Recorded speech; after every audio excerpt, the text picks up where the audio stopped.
તમે લોકોએ lecture number 12 lecture number 11 જોયો હશે, જે આપણે ખાલી એક્સ્ટ્રા ફોર નીટ માટેનો જ હતો. હવે આપણે ઇલેક્ટ્રોકેમિસ્ટ્રીમાં છે ને અલગ પાઠ ચાલુ થઈ રહ્યો છે, અલગ ભાગ. બરાબર? એમાં વિદ્યુત વિભાજ્યના દ્રાવણોની વાહકતા, વિદ્યુત વિભાજ્ય અંગ્રેજીમાં ઇલેક્ટ્રોલાઇટ કહેવાય. વિદ્યુત વિભાજ્ય કોને કહેવાય?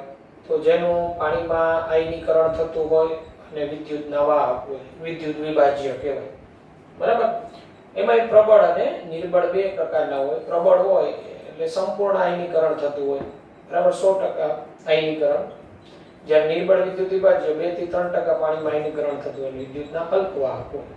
ઓકે, તો આપણે હવે વિદ્યુત વિભાજ્યના દ્રાવણોની વાહકતા સમજવી હોય તો પહેલા આપણે અમુક ટર્મ્સ સમજવી પડે, વ્યાખ્યાઓ જે આવે છે સમજતા જઈએ. મોટાભાગની તમને ખ્યાલ જ હશે.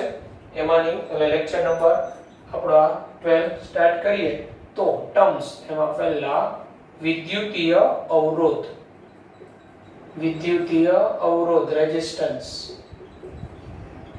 તો વિદ્યુતીય અવરોધ ને સંજ્ઞા R વડે દર્શાવાય. વિદ્યુતીય અવરોધને સંજ્ઞા R વડે દર્શાવાય. તે ઓહમ એકમમાં મપાય. ઓહમ એકમમાં મપાય. ઓહમ એકમમાં મપાય છે. SI એકમ, પાયાનો એકમ. SI પાયાનો એકમ kilogram metre square siemens cube ampere square. Okay, SI એકમ અવરોધારનો.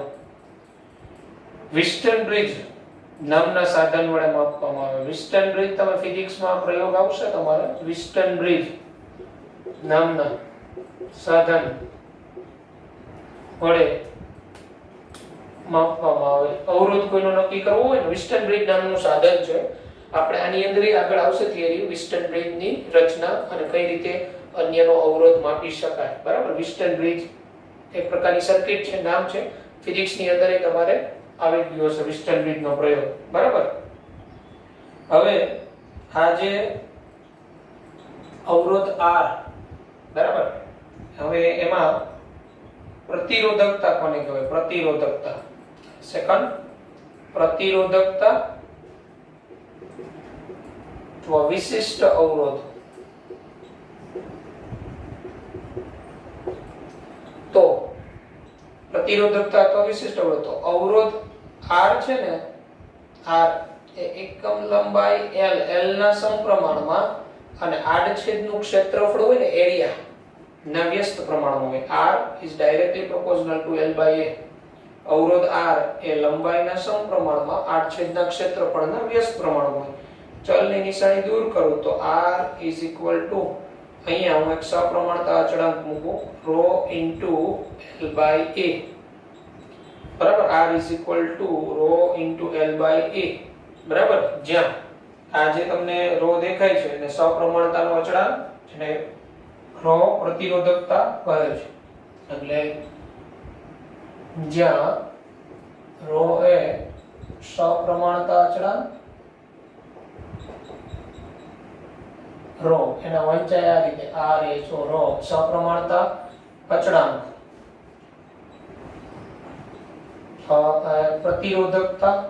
પ્રતિરોધકતા અથવા વિશિષ્ટ અવરોધ કહેવાય. પ્રતિરોધકતા અથવા વિશિષ્ટ અવરોધ. આ ρ ને પ્રતિરોધકતા અથવા વિશિષ્ટ અવરોધ કહેવાય. હવે એનો એક SI એકમ, ρ નો SI એકમ ohm into metre. Ohm into metre. અને ઘણીવાર એને ઓહમ ઇન્ટુ સેન્ટીમીટર પણ વપરાય. ઘણીવાર ઉપગુણક ઓહમ ઇન્ટુ સેન્ટીમીટર પણ લેવાય. બરાબર છે? IUPAC એ પ્રતિરોધકતાને વિશિષ્ટ અવરોધના બદલે પ્રતિરોધકતાની ભલામણ કરી છે. વિશિષ્ટ અવરોધ ને બદલે પ્રતિરોધકતા પ્રતિરોધકતાની ભલામણ કરેલ છે. અહીંયા જો આપણી એકમ લંબાઈ 1 મીટર હોય, એકમ આડછેદનું ક્ષેત્રફળ 1 મીટર સ્ક્વેર હોય તો ત્યારે વાહકનો જે અવરોધ હોય એ જ એના પ્રતિરોધકતા થાય. અવરોધને તેની પ્રતિરોધકતા કહેવાય. બરાબર? જો એકમ લંબાઈ 1 મીટર અને આડછેદનું ક્ષેત્રફળ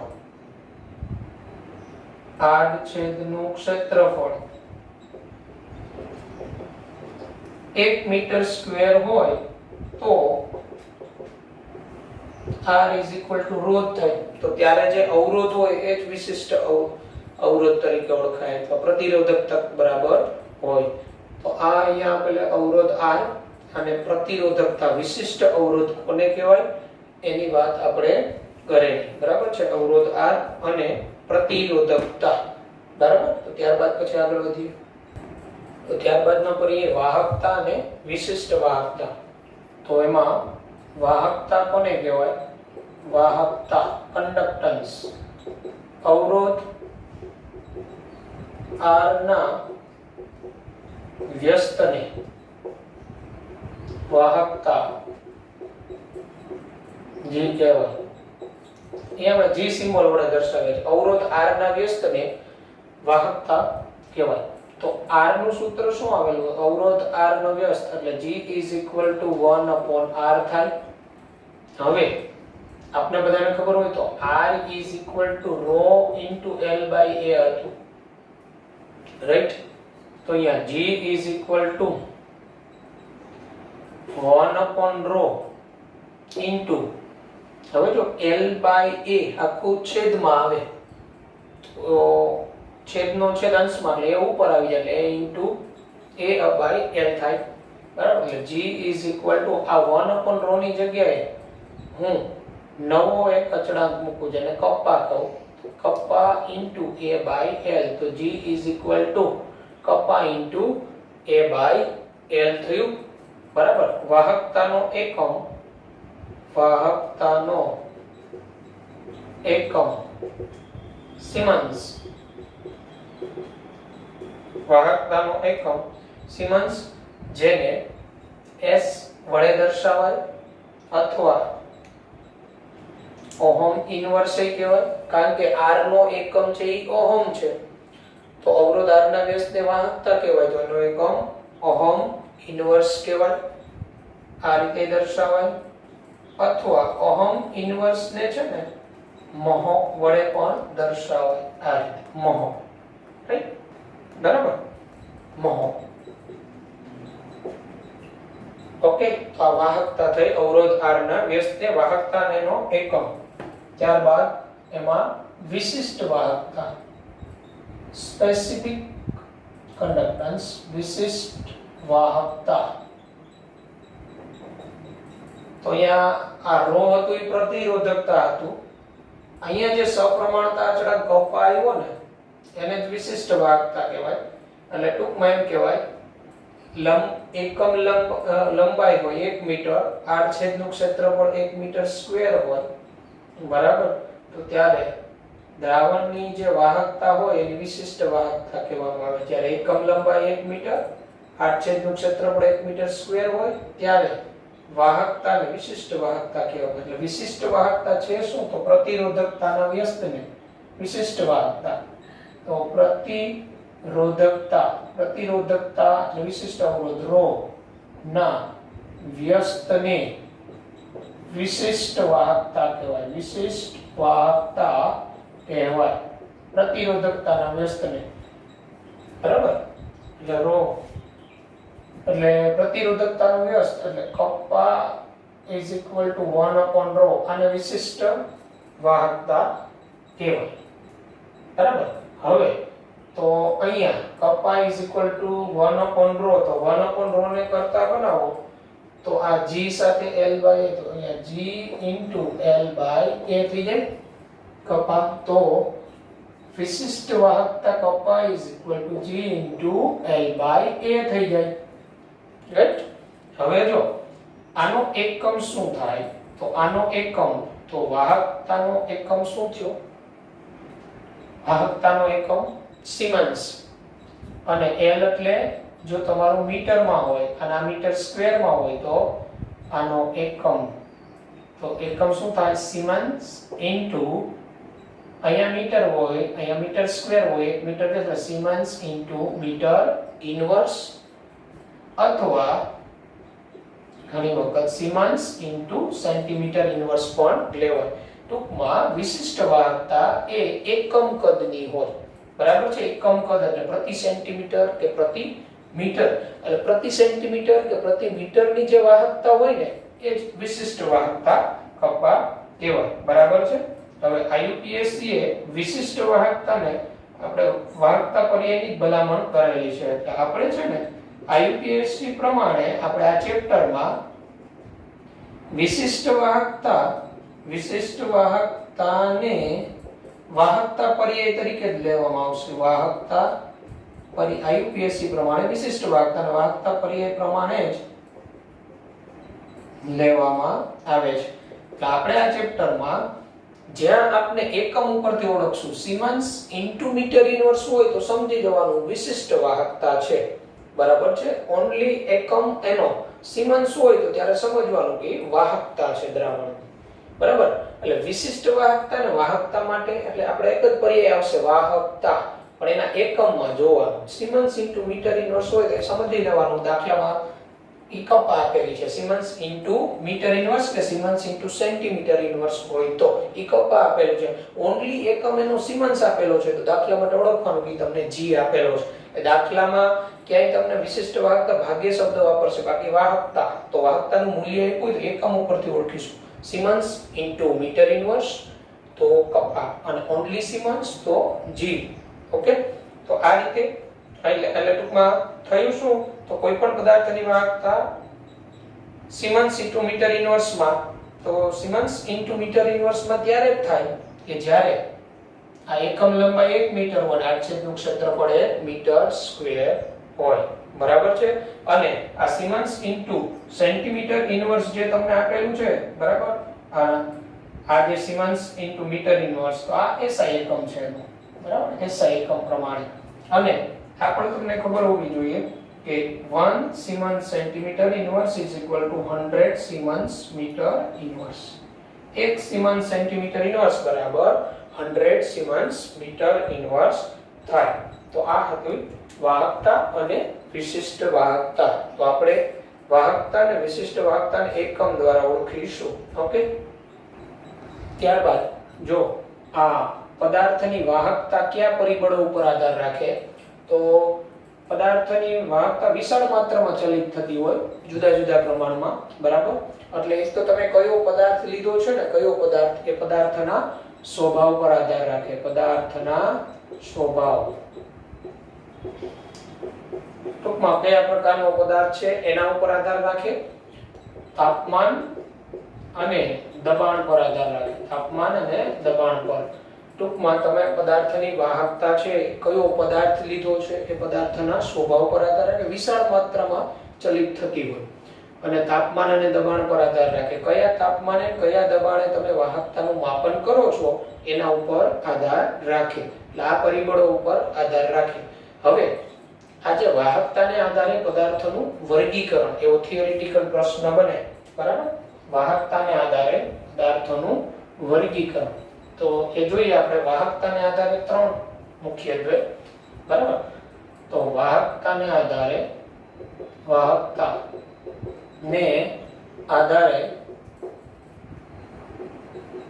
પદાર્થોનું વર્ગીકરણ. વાહકતાને આધારે પદાર્થોનું વર્ગીકરણ મુખ્યત્વે 3 પ્રકારે થાય. વાહક પદાર્થો, અવાહક પદાર્થો, અર્ધવાહક અને અતિવાહક પદાર્થો. આમ ટોટલ 4 પ્રકારે થાય. એમાં ફર્સ્ટ વાહક પદાર્થો. તો વાહક પદાર્થો કોને કહેવાય, બરાબર? તો જે વિદ્યુતના સારા એવા વાહક હોય, એટલે કે ધાતુઓ અને તેમની મિશ્ર ધાતુઓ, તેમની મિશ્ર ધાતુઓ વિદ્યુત ની ધાતુઓ અને તેમની મિશ્ર ધાતુઓની વાહકતા ખૂબ વધારે હોય, વાહકતા ખૂબ જ વધારે, અને તેઓ વાહક તરીકે ઓળખાય. વાહક ધાતુઓ લોખંડ છે, આ બધા વિદ્યુતના સારા એવા વાહક હોય. કેટલીક અધાતુઓનો સમાવેશ થાય, કેટલીક અધાતુઓ જેમાં જેવી કે કાર્બન બ્લેક, ગ્રેફાઇટ અને કેટલાક કાર્બનિક પદાર્થો, ગ્રેફાઇટ અને કેટલાક કાર્બનિક પદાર્થો, પોલિમર પણ ઇલેક્ટ્રોનીય વાહક છે. પોલિમર ઇલેક્ટ્રોનીય વાહક, બધા જ પોલિમર ને અમુક કાર્બનિક પદાર્થોમાં અમુક પોલિમર આવે એટલે વાહક પદાર્થોમાં કોનો સમાવેશ થાય? ધાતુ અને મિશ્ર ધાતુઓ, કેટલીક અધાતુઓ જેવી કે કાર્બન બ્લેક, ગ્રેફાઇટ, કેટલાક કાર્બનિક પોલિમર. કાર્બનિક પદાર્થોમાં એટલે કે કાર્બનિક પોલિમર, અમુક એવા કાર્બનિક પોલિમર છે જે વિદ્યુતના વાહક હોય. બીજું અવાહક પદાર્થો, તો વિદ્યુતનું સારી રીતે વહન ન કરતા હોય એને બધાને અવાહક કહેવાય. કાચ, સિરામિક વગેરે કે જેઓ ઘણી ઓછી વાહકતા ધરાવે, ઘણી ઓછી, લગભગ ગણી શકાય તેવી ઘણી ઓછી વાહકતા ધરાવતા હોય તેમને અવાહક પદાર્થો તરીકે ઓળખવામાં આવે છે. અને અર્ધવાહક પદાર્થો,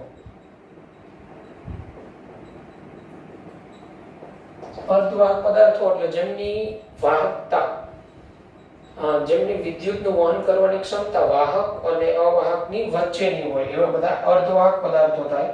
એમાં મોટા ભાગે સિલિકોન, પછી આપણે ઈ ચેપ્ટરમાં આવશે, આ ઘન અવસ્થા ચેપ્ટરમાં આવશે ડોપિંગ કરેલ સિલિકોન અને ગેલિયમ આર્સેનાઇડ જેમની વાહકતા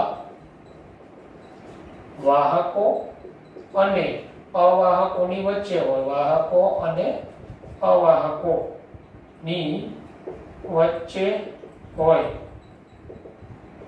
તેમને અર્ધવાહકો કહેવાય. અને આનો ઉપયોગ છે ને ઇલેક્ટ્રોનીય ઉપકરણોમાં થાય. તેમનો ઉપયોગ ઇલેક્ટ્રોનીય ઉપકરણમાં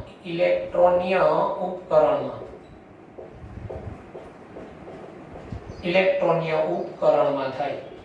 આ રીતે સિલિકોન અને ડોપિંગ કરેલ સિલિકોન એટલે શું હોય? તો સિલિકોન છે ને એની સંયોજકતામાં 4 ઇલેક્ટ્રોન હોય, સંયોજકતામાં 4 અને 4 સહસંયોજક બંધ બનાવ્યો હોય. આવો સિલિકોન બધા એકબીજા સાથે જોડાયેલો હોય તો એની સંયોજકતામાં અયુગ્મિત ઇલેક્ટ્રોન ન હોય એટલે વિદ્યુતનો ખૂબ ઓછો વાહક હોય. પણ સિલિકોનમાં જો તમે ગેલિયમ ડોપિંગ કરી દો, તો ગેલિયમની સંયોજકતામાં કેટલા ઇલેક્ટ્રોન હોય? 3.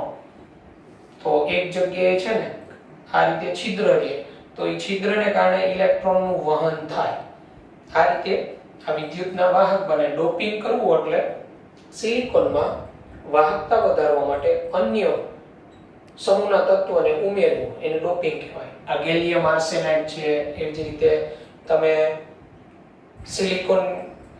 સિલિકોનની અંદર સમૂહ 15 નું ડોપિંગ કરી શકો, બરાબર, સમૂહ 15 ના તત્વોનું, બરાબર. આ રીતે એલ્યુમિનિયમનું ડોપિંગ કરી શકાય. અને એની પછી જે સિલિકોન ડોપિંગ કરેલો હોય એ વિદ્યુતનો વાહક બને, બરાબર, પણ એની વાહકતા વાહકો અને અવાહકની વચ્ચે હોય એટલે અર્ધવાહક કહેવાય. આના વિશે ડિટેલમાં આપણે ચેપ્ટર 1 માં આવશે, ઘન અવસ્થામાં. ઓકે, એટલે આ રીતે 3 પ્રકાર. અને હજી એક છે અતિ સુવાહકો, ચોથો પ્રકાર અતિ સુવાહકો.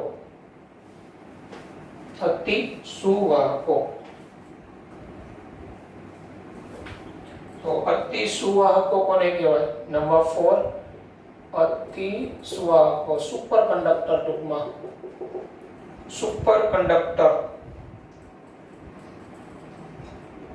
એટલે કોને કહેવાય તો કે જેમની પ્રતિરોધકતા શૂન્ય હોય, પ્રતિરોધકતા શૂન્ય હોય એટલે અનંત વાહકો અથવા અતિ વાહકો તરીકે ઓળખાય. અતિ વાહકો છે કઈ વાંધો નહીં, સુવાહકો લખાય, પ્રતિરોધકતા શૂન્ય હોય તેમને અતિ વાહકો અથવા અનંત વાહકો કહેવાય. એટલે ખૂબ જ વહન કરતા હોય વિદ્યુતનું, બરાબર. હવે આમાં શું તો કે અગાઉ ધાતુઓ અને મિશ્ર ધાતુઓ, અગાઉ ધાતુઓ અને મિશ્ર ધાતુઓ નીચા તાપમાને એટલે કે 0 થી 15 કેલ્વિન, 0 થી 15 કેલ્વિન અતિવાહકો તરીકે જાણીતા હતા. અતિવાહકો તરીકે જાણીતા હતા. આ પણ એમસીક્યુ બને. ધાતુઓ અને મિશ્ર ધાતુઓ કયા તાપમાનના ગાળામાં અતિવાહકો તરીકે વર્તે તો 0 થી 15 કેલ્વિન, બરાબર છે. હવે અસંખ્ય સિરામિક પદાર્થો, જેવા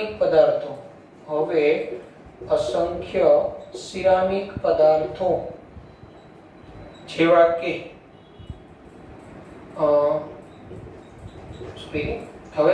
અસંખ્ય સિરામિક પદાર્થો અને મિશ્ર ઓક્સાઇડ 150 કેલ્વિન જેટલા, 150 કેલ્વિન જેટલા ઊંચા તાપમાને અતિવાહકતા દર્શાવે છે. ઊંચા તાપમાને અતિવાહકતા દર્શાવે. ઓકે, એટલે આવો પણ એમસીક્યુ બને. અસંખ્ય સિરામિક પદાર્થો અને મિશ્ર ઓક્સાઇડ કયા તાપમાને અતિવાહકતા દર્શાવે તો 150 કેલ્વિન.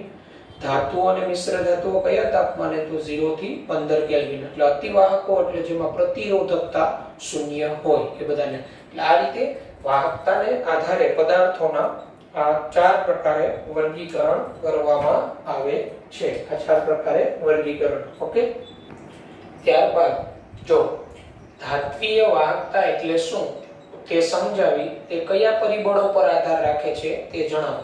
ધાત્વીય વાહકતા કોને કહેવાય, બરાબર. તો ઇલેક્ટ્રોનીય વાહકતા એટલે શું, કયા પરિબળો પર આધાર રાખે તો ધાત્વીય વાહકતા કોને કહેવાય. ધાત્વીય વાહકતા